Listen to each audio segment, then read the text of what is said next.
Hi, I have a question. What is horror?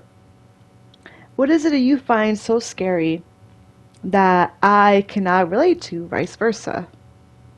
Just curious because recently I just saw this new scary movie that came out called Hokum.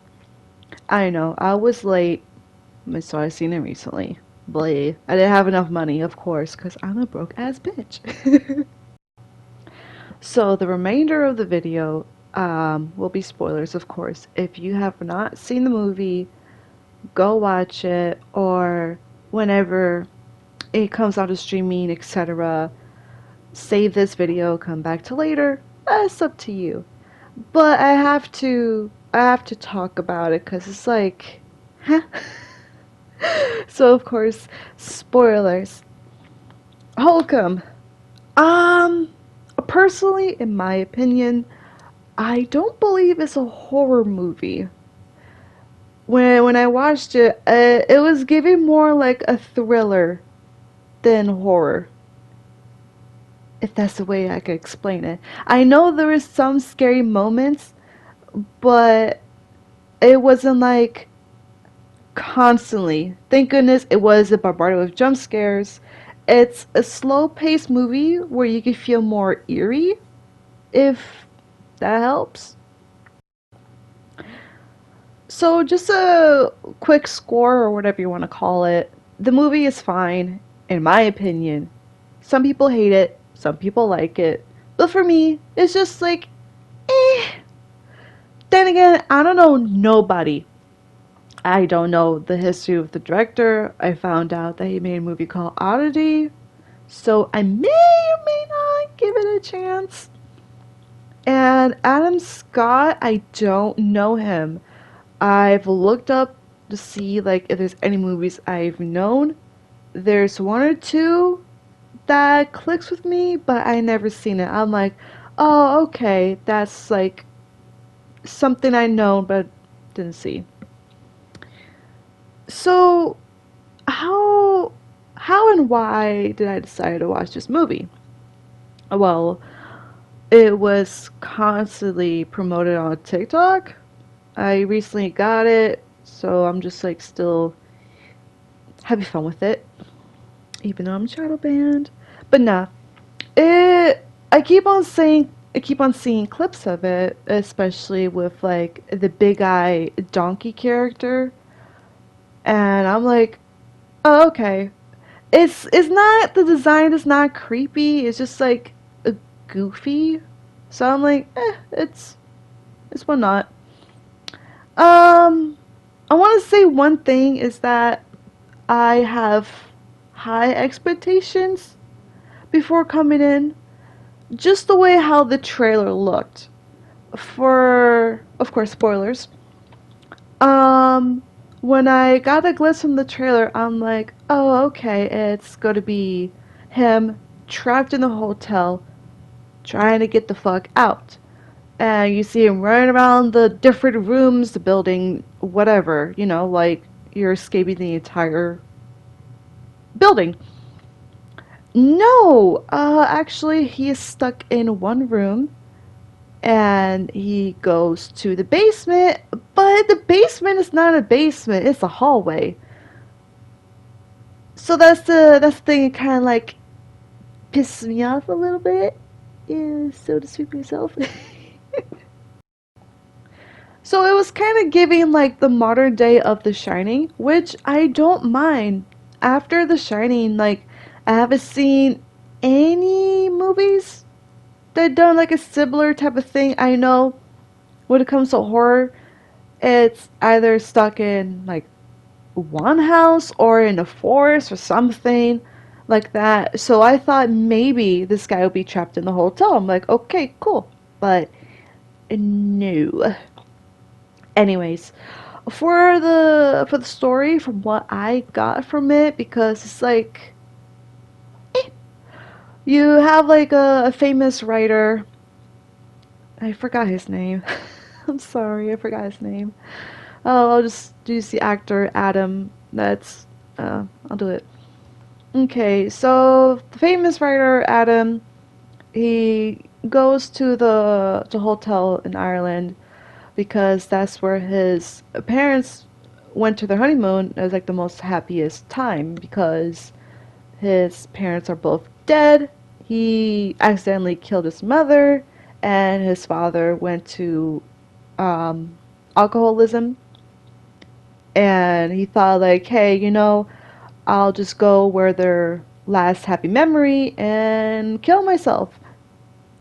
And that's mostly about it until um, one, a bartender, Fiona, helped him out, and she becomes missing, and he's like, oh shit, since she saved me, I gotta save her. Only to find out she's dead. And he found out that one of the killers was a pussy.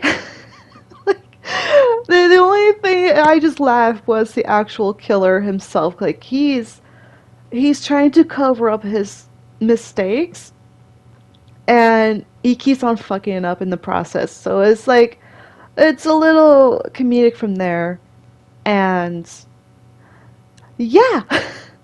So there, in the actual film, there is a witch, which she's she's like so much in the background. I thought, like I said, I thought he'll be stuck in the hotel, and she's like trying to find him, chase him around, some bullshit like that. But no, she hardly does anything. Like I said, it's you got some characters, even like the donkey as well. Like they're just there to, be eerie. And yeah. I'm sorry. I know I don't sound enthusiastic, but I'm trying my best here.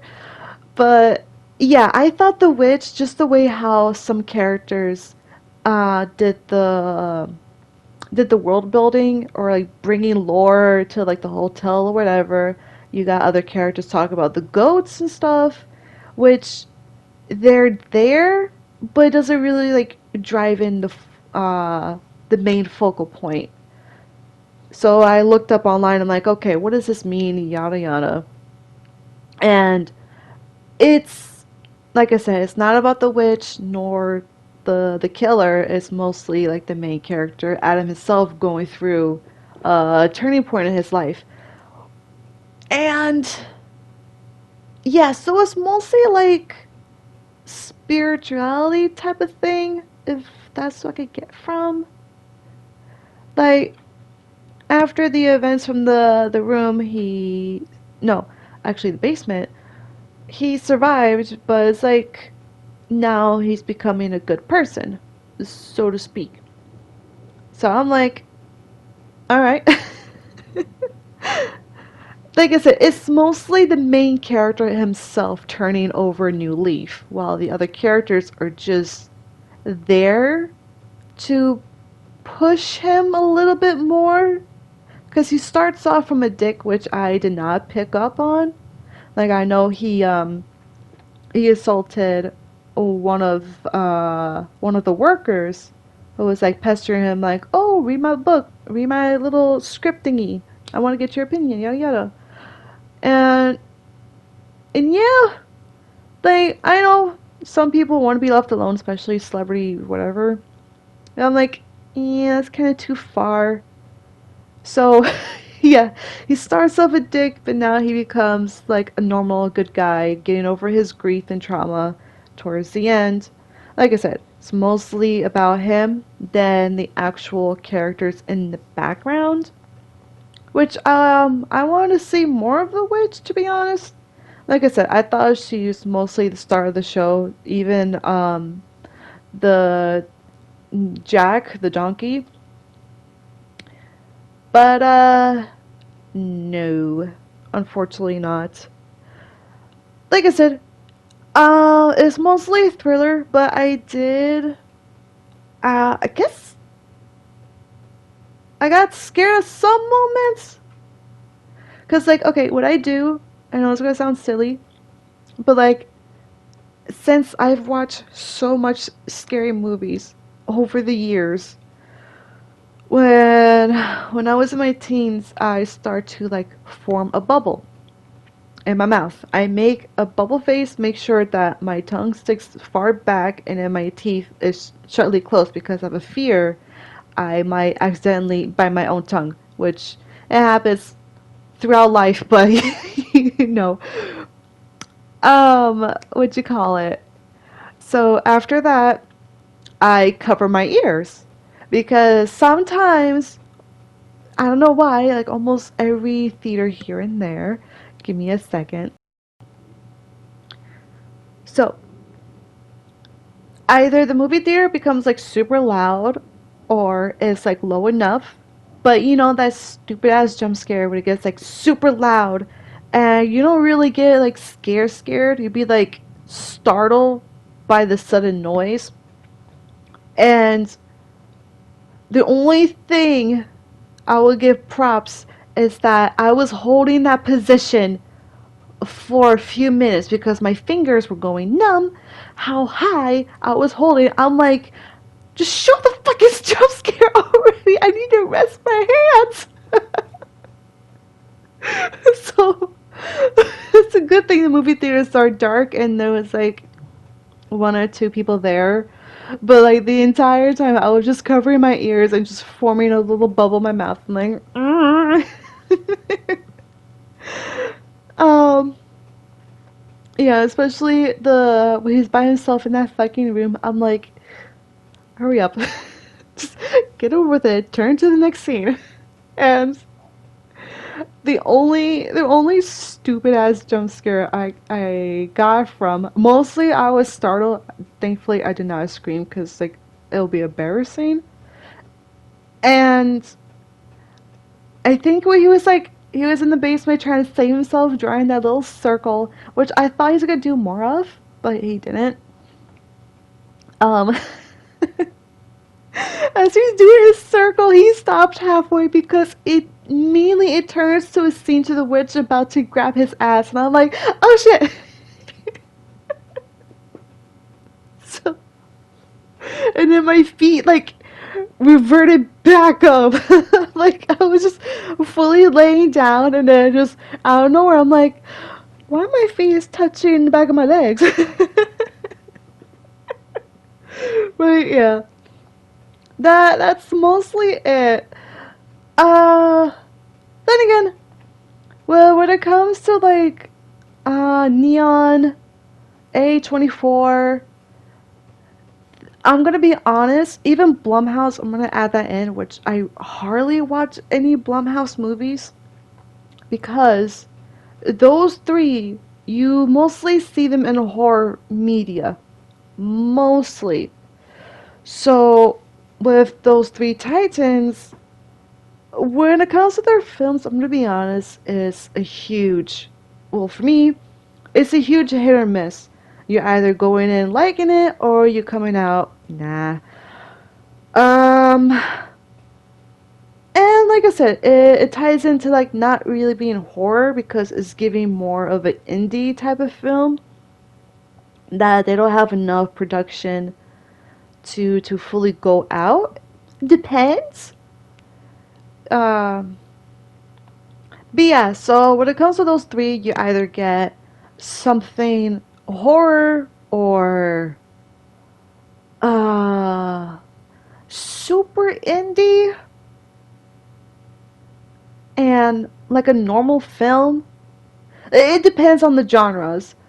So like when I mentioned like super indie, like it depends how fucking crazy they could go. Where you just like leaving out the theater, I'm like, what the hell did I just watch? So it's like that. But no, like I said, this film is fine. I just expected more. I should have like walked in with less expectations, which is it's hard just from getting the trailers. Um,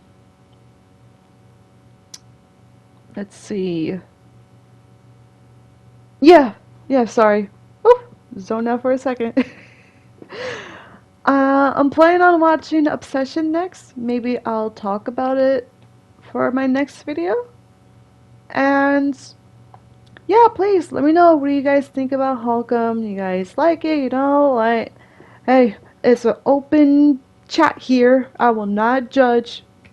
I am peaceful. No judge. Alright. Anyways, I'll see you guys till next time, and goodbye.